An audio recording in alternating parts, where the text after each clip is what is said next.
Hello everyone, मैं आशा करता हूँ कि आप सब एकदम सही होंगे और आपने अभी तक मेरी पुरानी सभी वीडियोस देख ली होंगी।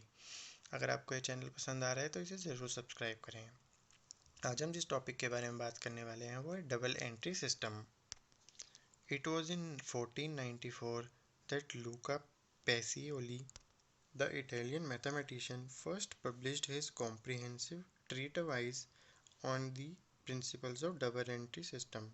The use of principles of double entry system made it possible to record not only cash but also sort of mercantile transactions. It had created a profound impact on auditing too, because it enhanced the duties of an auditor to a considerable extent. इस paragraph का ये मतलब है कि एक Italian mathematician था जिसका नाम था लूका पैसियोली। उसने ही डबल एंट्री सिस्टम को पहली बार अपनी कॉम्प्रिहेंसिव ट्रीटाइज में शो किया था। उस डबल एंट्री सिस्टम के शो होने के बाद लोग सिर्फ कैश में ही अपनी एंट्री को रिकॉर्ड नहीं कर पाते थे, बल्कि मर्केंटाइल सिस्टम पे चले गए, यानी डबल एंट्री सिस्टम पे चले गए। डबल एंट्री सिस्टम के आने के बाद ऑडिटिंग में भी एक अहम चेंज हुआ, जिसके बाद ऑडिटर्स की ड्यूटी भी ज़्यादा बढ़ गई और उन्हें ज़्यादा काम करना पड़ा, क्योंकि अब हर एंट्री का एक डबल इफेक्ट था। आगे हम पढ़ने वाले हैं features of double entry system. Every transaction has two-fold aspects, that is, one party giving the benefit and other receiving the benefit.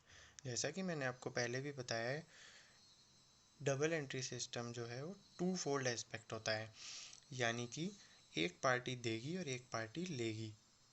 जो अगर हम कुछ चीज़ सेल कर रहे हैं तो हमने जो सेल किया हमें कैश मिला, दूसरे पर्सन को, यहाँ पे जो बेनिफिशियरी है, उसे हमारे एसेट्स मिले।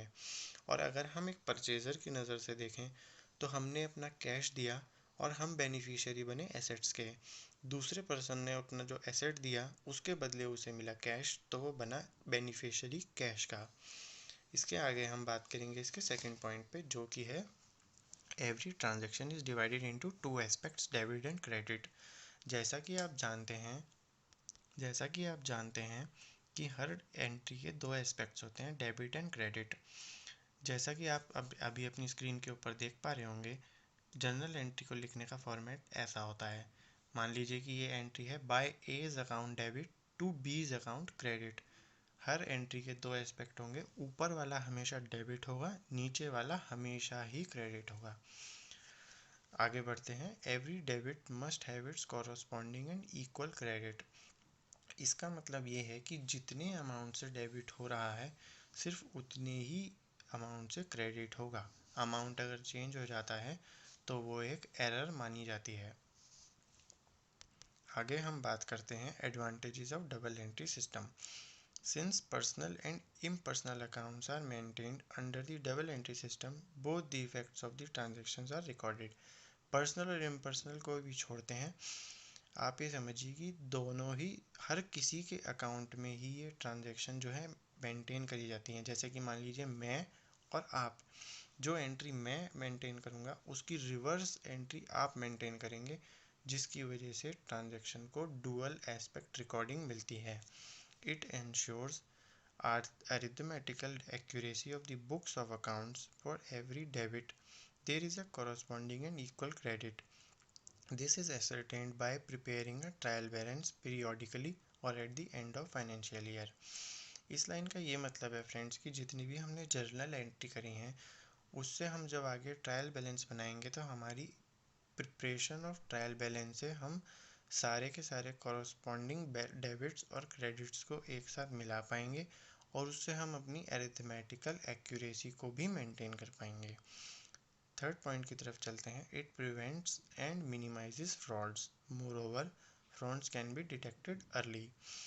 मान लीजिए कि हमने डेबिट और क्रेडिट किया 100 रुपये से, लेकिन गलती से अकाउंटेंट ने उसे 100 की जगह 200 रुपये लिख दिया। तो अगर हम उस बुक्स को सही डेट, टाइम और अकॉर्डिंगली मेंटेन करेंगे तो हमें साथ ही साथ पता चल जाएगा कि हमने 100 रुपये की जगह 200 रुपये लिखे हैं। ऐसा करने से हमारे दो फ़ायदे होंगे। एक तो ये कि हम फ्रॉड को जल्दी पकड़ पाएंगे, दूसरी बात क्योंकि हम हर चीज़ को देख देख के करेंगे तो इसलिए फ्रॉड मिनिमाइज भी हो जाएंगे। चौथे पॉइंट की तरफ चलते हैं, जो कि इसी से रिलेटेड है कि errors can be checked and rectified easily.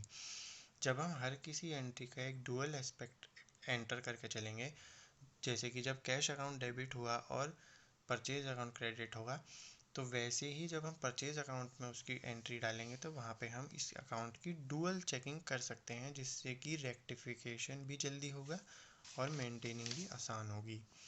Fifth point की तरफ चलते हुए हम ये देख रहे हैं कि the businessman can compare the financial positions of the current year. अगर हम पूरे साल की बुक्स सही से बनाएंगे तो हम अपने फाइनेंशियल्स को ठीक से और सही से पूरे साल की बुक्स को कंपेयर कर सकते हैं डेबिट वर्सेस क्रेडिट करके, जिससे कि हमारा प्रॉफिट या लॉस निकल आएगा। The businessman can justify the standing of his business in comparison with the previous years. जैसा कि हमने अभी ऊपर वाले पॉइंट में डिस्कस करा कि अगर हम बुक्स बनाएंगे तो हम उससे प्रॉफिट एंड लॉस निकाल सकते हैं। उस प्रॉफिट एंड लॉस से हम ये कंपेयर कर पाएंगे कि हमने पिछले साल कितना प्रॉफिट करा था और कितना लॉस, और क्या हमने अपने बिजनेस में कोई सुधार करा है या नहीं। डुअल एंट्री एस्पेक्ट्स या फिर डबल एंट्री सिस्टम से हमें डिसीजन मेकिंग में भी आसानी होती है। अगले पॉइंट की तरफ चलते हैं, जो है the net operating results can be calculated by preparing the trading and profit loss account. इसका मतलब हम ऊपर ही देख चुके हैं कि जब हम ट्रायल बैलेंस से आगे के अकाउंट्स बनाएंगे, जिसको हम trading and profit and loss account कहते हैं, उससे हमारा प्रॉफिट एंड लॉस निकलेगा, जो कि डेबिट एंड क्रेडिट एंट्रीज यानी कि डबल एंट्री सिस्टम के बिना नहीं हो सकता। क्योंकि अगर आप डबल एंट्री सिस्टम मेंटेन कर रहे हो तो आपका लॉस या प्रॉफिट जो है सही से आएगा। उस सही प्रॉफिट पर गवर्नमेंट को सही से टैक्स लगाना भी बहुत आसान हो जाएगा। और अगर आपके लॉस ही लॉस आए जा रहे हैं तो गवर्नमेंट को ये डिसाइड करने में हेल्पफुल होगी कि बिज़नेस की सिकनेस यानी कि बिज़नेस की कमजोरियाँ कहाँ हैं, और अगर बहुत ही कमज़ोर बिज़नेस है तो गवर्नमेंट आपको टैक्सेशन में रिलीफ भी दे सकती है। डबल एंट्री सिस्टम का जो सबसे ज़्यादा फ़ायदा होता है वो होता है बिजनेसमैन या फिर स्टेक होल्डर्स को। वो अपनी बुक्स को देख के पता लगा सकते हैं कि हमने कितना प्रॉफिट किया है, कितना लॉस किया है, कितने सप्लायर को कितने पैसे दिए हैं, बैंक में कितने पैसे हैं, कितने एसेट हमारे पास हैं, कितने एसेट हमने सेल करे, कितनों की लाइबिलिटी हमने चुका दी। इससे उन्हें सही अंदाज़ा मिलता है कि बिज़नेस इस समय कहाँ है और उनको बैंक से कितने लोन लेना है। उनकी क्रेडिट टर्म्स भी उनकी अच्छी बुक्स के ऊपर ही मेंटेन करती है। लेकिन जैसे कि अभी हम डबल एंट्री में पढ़ रहे हैं कि हर चीज़ का एक डेबिट और क्रेडिट होता है, यानी कि दो पहलू होते हैं, तो डबल एंट्री के भी दो पहलू हैं, जो कि है उसके लिमिटेशंस। डबल एंट्री सिस्टम की जो लिमिटेशंस है वो है the system does not disclose all the errors committed in the books. मान लीजिए कि एक पार्टी आप हो और एक पार्टी मैं हूँ। मैंने आपको सेल करा तो वो आपकी बुक्स में परचेज होगी। मान लीजिए मैंने अपनी बुक्स में 100 रुपये की सेल दिखाई है, लेकिन आपने अपनी बुक्स में गलती से 200 रुपये की सेल दिखा दी। ऐसा करने से डबल एंट्री सिस्टम हमेशा ये इंश्योर नहीं करता है कि डिस्क्लोज करी हुई एंट्रीज सही ही हैं या नहीं है। दूसरे पॉइंट की तरफ बढ़ते हुए हम ये देखते हैं कि the trial balance prepared under this system does not disclose certain types of error. इसका मतलब ये होता है कि ट्रायल बैलेंस बनने के बाद भी कोई गलतियाँ हो सकती हैं, या फिर ट्रायल बैलेंस बनने के बाद हमें पता चला कि कुछ गलती थी, इसलिए वो एंट्रीज जो हैं हमारी ट्रायल बैलेंस में ही रह जाएंगी। थर्ड पॉइंट है it is costly as it involves maintenance of number of books. इसको आप बड़े आराम से समझ सकते हैं कि जब हम हर एक एंट्री को रोज़ की रोज़ हर समय रिकॉर्ड करते रहेंगे तो हमारे पास बुक्स का ढेर लग जाएगा, जिसको कि हम यहाँ पे एक लेंदी प्लस कॉस्टली अफेयर मानते हैं।